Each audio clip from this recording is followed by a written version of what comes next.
Hi ಎಲ್ಲರೂ ನಮಸ್ತೆ ಸ್ನೇಹಿತರೆ, ಎಲ್ರಿಗೂ ಕೂಡ ಮತ್ತೊಮ್ಮೆ ನಿಮ್ಮ ಯೂಟ್ಯೂಬ್ ಚಾನಲ್ಗೆ ಪ್ರೀತಿಯ ಸ್ವಾಗತ. ನಾನು KPSC ಡಾಕ್ಯುಮೆಂಟ್ ವೆರಿಫಿಕೇಶನ್ ರಿಲೇಟೆಡ್ ಒಂದು ವಿಡಿಯೋವನ್ನ ಬೆಳಗ್ಗೆ ಹಾಕಿದ್ದೆ.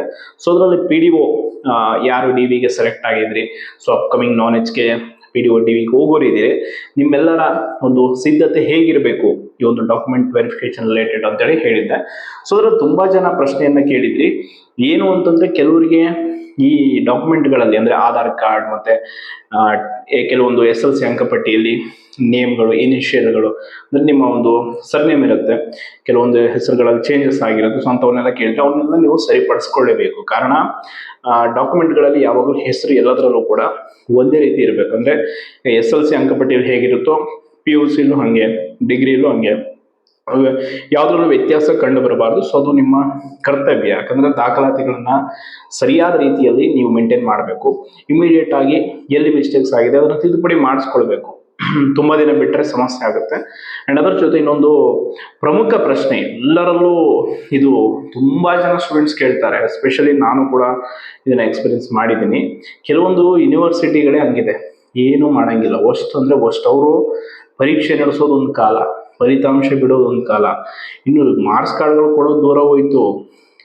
ನೆಟ್ಟಿಗೆ ಅವರು ಹೆಂಗೆ ಅಂತಂದ್ರೆ ಪ್ರಾವಿಷನಲ್ ಡಿಗ್ರಿ ಸರ್ಟಿಫಿಕೇಟ್ಗಳನ್ನು ಕೂಡ ಪ್ರೊವೈಡ್ ಮಾಡಲ್ಲ ಸ್ಟೂಡೆಂಟ್ಸ್ಗೆ ಪಾಸ್ ಆದವರು. ಸ್ವಂತ ಯೂನಿವರ್ಸಿಟಿ ಲೈಕ್ ನಮ್ಮ ಗುಲ್ಬರ್ಗ ವಿಶ್ವವಿದ್ಯಾಲಯ, ರಾಯಚೂರು ಯೂನಿವರ್ಸಿಟಿ ಅವೆಲ್ಲ ಹೆಂಗೆ ಅಂತಂದ್ರೆ ಅವ್ರ ಯೋಗ್ಯತೆಗೆ ಮಾರ್ಕ್ಸ್ ಕಾರ್ಡ್ನ ಪ್ರಿಂಟ್ ಮಾಡೋ ಮಷಿನ್ ಕೂಡ ಇಟ್ಕೊಳಕ್ ಆಗ್ತಿಲ್ವಂತೆ ಅವ್ರ ಹತ್ರ. ಅಷ್ಟರ ಮಟ್ಟಿಗೆ ಅವರಲ್ಲಿ ಆ ರೀತಿಯಾದಂಥ ದಾರಿದ್ರ್ಯ ತುಂಬ ಹೋಗಿದೆ. ಏನು ಹೇಳ್ಬೇಕು ಹೇಳಿ, ಸ್ಟೂಡೆಂಟ್ಸ್ಗಳು ಡಿಗ್ರಿ ಮುಗಿಸಿ 2 ವರ್ಷ ಆದರೂ ಒಂದು ಸರ್ಟಿಫಿಕೇಟ್ ಕಾನ್ವೊಕೇಶನ್ ಕೊಡೋಕ್ಕಾಗಲ್ಲ ಅಂತಂದ್ರೆ ಯಾಕೆ ನೀವೆಲ್ಲ ಯೂನಿವರ್ಸಿಟಿ ಆಗಿ ಕೆಲಸ ನಿರ್ವಹಿಸ್ತೀರಾ? ಯೂನಿವರ್ಸಿಟಿ ಆಗಲ್ಲ ನಮ್ಮ ಕೈಲಿ ಕೆಲಸ ಮಾಡೋಕೆ ಅಂತ ಬಿಟ್ಬಿಡಿ. ಅಲ್ಲಿನ SDFAಗಳಿಗೆ ನಾಚಿಕೆ ಆಗ್ಬೇಕು. 100-200 ರೂಪಾಯಿ ಕೈ ಚಾಸ್ತಾರೆ ಸ್ಟೂಡೆಂಟ್ಸ್ಗಳ ಹತ್ರ. ಈ ಮಾರ್ಕ್ಸ್ ಕಾರ್ಡ್ಗಳನ್ನ ಕೊಡೋದಕ್ಕೆ 500 ರೂಪಾಯಿ, 1000 ರೂಪಾಯಿಗೆ ಡಿಮ್ಯಾಂಡ್ ಇಡ್ತಾರೆ. ಎಂತ ಕಚಡಗಳು ಹೊಂದಿದ್ದೀರಿ ವಿದ್ಯಾರ್ಥಿಗಳ ಹತ್ರ ದುಡ್ಡು ತಿಂತೀರಾ ಅಂದ್ರೆ ನೀವನ್ನದು ಅದು ಯಾವ ಪಾಪ, ಅದು ಯಾವ ನರಕಕ್ಕೆ ಹೋಗ್ತಿರೋ ಗೊತ್ತಿಲ್ಲ. ಬಟ್ ಹಲವಾರು ಜನ ಇದೇ ಸಮಸ್ಯೆ. ಡಿಗ್ರಿ ಮುಗಿಸಿ 2 ವರ್ಷ ಆದ್ರೂ ಪ್ರಾವಿಷನಲ್ ಡಿಗ್ರಿ ಸರ್ಟಿಫಿಕೇಟ್ ಕೂಡ ಕೆಲವರಿಗೆ ಕೈ ಸೇರಿರಲ್ಲ. ಇನ್ನು ಒರಿಜಿನಲ್ ಬಿಡಿ, ಫೈನಲ್. ಈ ಸಮಸ್ಯೆ ತುಂಬಾ ಜನ ಅನುಭವಿಸಿದ್ರ. ಏನಂದ್ರೆ ಈಗ ಹುದ್ದೆಗೆ ಸೆಲೆಕ್ಷನ್ ಆಗ್ಬಿಟ್ಟಿರ್ತಾರ, ನಾಳೆ ವೆರಿಫಿಕೇಶನ್ಗೆ ಹೋಗ್ಬೇಕು. ಸೊ ನಿಮ್ಮ ಮಾರ್ಕ್ಸ್ ಕಾರ್ಡ್ಗಳು ಕೇಳ್ತಾರೆ. ಫೈನಲ್ ಸೆಮ್ಗಳು ಮಾರ್ಕ್ಸ್ ಕಾರ್ಡೇ ಇರಲ್ಲ ಕೆಲವ್ರದ್ದು. ಸೊ ಅಂಥವ್ರದ್ದು ಒಂದು ಸಮಸ್ಯೆ ಆಗುತ್ತೆ. ಇನ್ನು ಕೆಲವ್ರದ್ದು ಕಾನ್ವೊಕೇಶನ್ ಅಂದ್ರೆ ಘಟಿಕೋತ್ಸವ ಪ್ರಮಾಣ ಅಂದ್ರೆ ಪದವಿ ಪ್ರಮಾಣ ಪತ್ರ ಇರಲ್ಲ, ಡಿಗ್ರಿ ಸರ್ಟಿಫಿಕೇಟು. ಸೊ ಅಂಥವ್ರು ಏನು ಮಾಡಬೇಕು ಅಂತ ಕೇಳಿದ್ರೆ ನಿಮಗೆ ಒಂದು ಆಲ್ಟರ್ನೇಟಿವ್ ವೇ ಇದೆ. ಏನು ಅಂತಂದ್ರೆ KPSC ಡಾಕ್ಯುಮೆಂಟ್ ವೆರಿಫಿಕೇಶನ್ ಸಮಯದಲ್ಲಿ ಕಾನ್ವೊಕೇಶನ್ ಸರ್ಟಿಫಿಕೇಟ್ ಕಡ್ಡಾಯವಾಗಿ ಕೇಳ್ತಾರೆ. ಸೊ ಇನ್ ಕೇಸ್ ನಿಮ್ಮ ಹತ್ರ ಆ ಒಂದು ಡಿಗ್ರಿ ಸರ್ಟಿಫಿಕೇಟ್ ಇಲ್ಲ ಅಂತಂದ್ರೆ ಪ್ರಾವಿಷನಲ್ ಅಂದ್ರೆ PDC, ಪ್ರಾವಿಷನಲ್ ಡಿಗ್ರಿ ಸರ್ಟಿಫಿಕೇಟ್, ಇದು ಕಂಪಲ್ಸರಿ ಎಲ್ಲಾ ಕಾಲೇಜ್ಗಳಲ್ಲೂ ಕೂಡ ವಿತಿನ್ 2 months ಅಲ್ಲಿ ಕೊಟ್ಟಿರ್ತಾರೆ ನಿಮ್ಗೆ, ಡಿಗ್ರಿ ಆದ್ಮೇಲೆ, ಪಾಸ್ ಆದ್ಮೇಲೆ, ರಿಸಲ್ಟ್ ಬಂದ್ಮೇಲೆ. ಹಾಗಾಗಿ PDC ಅನ್ನು ಕೂಡ ನೀವು ಸಬ್ಮಿಟ್ ಮಾಡ್ಬೋದು ವೆರಿಫಿಕೇಶನ್ ಟೈಮಲ್ಲಿ. ಆ್ಯಂಡ್ ಎಲ್ಲದಕ್ಕಿಂತ ಹೆಚ್ಚಾಗಿ ಇನ್ ಕೇಸ್ PDC ಜೊತೆ ಎಕ್ಸ್ಟ್ರಾ ಏನಾದರೂ ನಿಮಗೆ ಬೇಕು ಅಂದರೆ ವಿಶ್ವವಿದ್ಯಾಲಯದಿಂದ ಡಿಗ್ರಿ ಒಂದು ಸರ್ಟಿಫಿಕೇಟ್ ಪ್ರೊಸೆಸ್ ಇನ್ನು ತಡ ಆಗುತ್ತೆ ಅಂತೇಳಿ ಅವ್ರ ಹತ್ರ ನೀವೊಂದು ಪತ್ರವನ್ನ ಅಂದರೆ ಇದು ದೃಢೀಕರಣ ಪತ್ರವನ್ನ ಬರ್ಸ್ಕೊಂಡು ಬರಬೇಕು ನಿಮ್ಮ ಸಂಬಂಧಪಟ್ಟ ವಿಶ್ವವಿದ್ಯಾಲಯ, ನೀವು ಎಲ್ಲಿ ಪದವಿ ಮುಗಿಸಿದ್ರ ಸೊ ಅಲ್ಲಿ. ಆ್ಯಂಡ್ ಕೆಲವೊಂದು KPSC ನೋಟಿಫಿಕೇಶನ್ಗಳಲ್ಲೇ ಸ್ಪಷ್ಟವಾಗಿ ಹೇಳಿರ್ತಾರೆ ಪ್ರಾವಿಷನಲ್ ಡಿಗ್ರಿ ಸರ್ಟಿಫಿಕೇಟ್ ಕೂಡ ನಡೆಯುತ್ತೆ ಅಂತ, ಅಂದ್ರೆ ಅಪ್ಲೋಡ್ ಮಾಡೋ ಸಮಯದಲ್ಲಿ ಡಾಕ್ಯುಮೆಂಟ್ಸು. ಹಾಗಾಗಿ ನೀವು ಆ ರೀತಿ ಇದ್ರೂ ಕೂಡ ಪರವಾಗಿಲ್ಲ.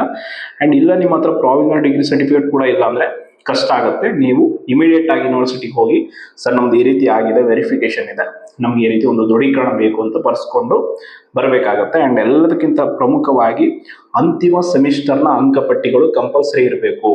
ಫೈನಲ್ ಸೆಮ್ದು ಕೆಲವರು ಏನು ಮಾಡಿರ್ತಾರೆ, ಈಗ 4th ಸೆಮ್ವರೆಗೂ ರಿಸಲ್ಟ್ ಬಂದಿರುತ್ತೆ, ಅದು ಒರಿಜಿನಲ್ ಹಾಕಿರ್ತೀರ, ಇನ್ನು 2 ಸೆಮ್ ಪ್ರಾವಿಷನಲ್ ಮಾರ್ಕ್ಸ್ ಕಾರ್ಡ್ಗಳನ್ನ ಹಾಕಿರ್ತಾರೆ. ಸೊ ವೆರಿಫಿಕೇಶನ್ ಟೈಮಲ್ಲಿ ಕಂಪಲ್ಸರಿ ನಿಮ್ಮ ಮೂಲ ಅಂಕಪಟ್ಟಿಗಳನ್ನ ಅಲ್ಲಿ ಏನ್ ಮಾಡ್ಬೇಕಾಗುತ್ತೆ, ಅವರ ಮುಂದೆ ಹಾಜರುಪಡಿಸಬೇಕಾಗಿರೋದ್ರಿಂದ ಎಲ್ಲವೂ ಕೂಡ ಸಿದ್ಧವಾಗಿ ಇಟ್ಕೊಳ್ಬೇಕು. ಎಸ್ಪೆಷಲಿ ಕಾನ್ವೊಕೇಶನ್ ವಿಷಯದಲ್ಲಿ ಯೂನಿವರ್ಸಿಟಿಗಳು ತಪ್ಪಿರುತ್ತೆ, ಸ್ಲೋ ಇರುತ್ತೆ. ಕೆಲವು ಯೂನಿವರ್ಸಿಟಿಲಿ ರಿಸಲ್ಟ್ ಬಿಡೋದೇ ತಡ.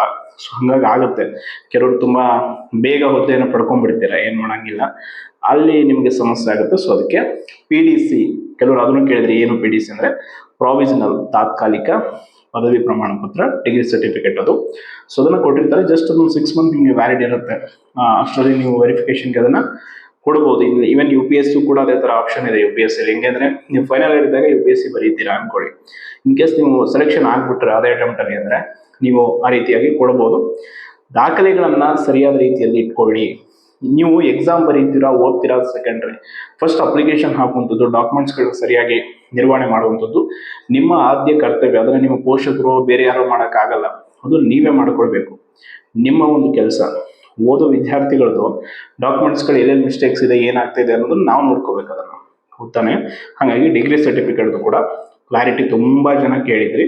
ಸೊ ಫೈನಲ್ ಆಗಿ ಹೇಳ್ತೀನಿ, ಯಾವುದೇ ನೀವು ವೆರಿಫಿಕೇಶನ್ KPSC, KA, KSP ಯಾವುದೇ ಡಿಗ್ರಿ ಮೇಲೆ ಎಕ್ಸಾಮ್ ಬರ್ತಿದ್ರೆ ನೀವು ಡಿಗ್ರಿ ಸರ್ಟಿಫಿಕೇಟ್ ಇಲ್ಲ ಅಂದರೆ ಪ್ರಾವಿಷನಲ್ ಕೊಡ್ಬೋದು. ಅದು ಇಲ್ಲ ಅಂದರೆ ಯೂನಿವರ್ಸಿಟಿಯಿಂದ ಒಂದು ದೃಢೀಕರಣ ಪತ್ರವನ್ನು ಬರ್ಸ್ಕೊಂಡ್ಬರ್ಬೇಕಲ್ವ. ಸಂಬಂಧಪಟ್ಟ ನೀವು ಯಾರು ಇರ್ತಾರೆ, ಕೆಲವೊಂದು ಅಧಿಕಾರಿಗಳಿರ್ತಾರೆ, ಅವ್ರನ್ನ ಹೋಗಿ ನೀವು ಮಾಹಿತಿಯನ್ನು ಕೇಳಿದ್ರೆ ಅವ್ರು ನಿಮ್ಗೆ ಅವಕಾಶ ಮಾಡಿಕೊಡ್ತಾರೆ. ಅದನ್ನು ಯಾರು ಮಾಡ್ಕೊಡಲ್ಲ ಅಂತ ಹೇಳೋಕ್ಕಾಗಲ್ಲ. ಕೆಲವರು ಆದ್ರೂ ಇರ್ತಾರಪ್ಪ ಅಂತ ಯೂನಿವರ್ಸಿಟಿ ಇದಾವೆ, ಹೇಳಿದ್ದೆ ಗುಲ್ಬರ್ಗ. ನೀವು ಅದನ್ನು ಕೇಳೋಕೆ ಹೋದ್ರೆ ಅದಕ್ಕೂ ಒಂದು 1000 ರೂಪಾಯಿ ಕೊಡಿ ಅಂತ ಕೈ ಚಾಚ್ತಾರೋ.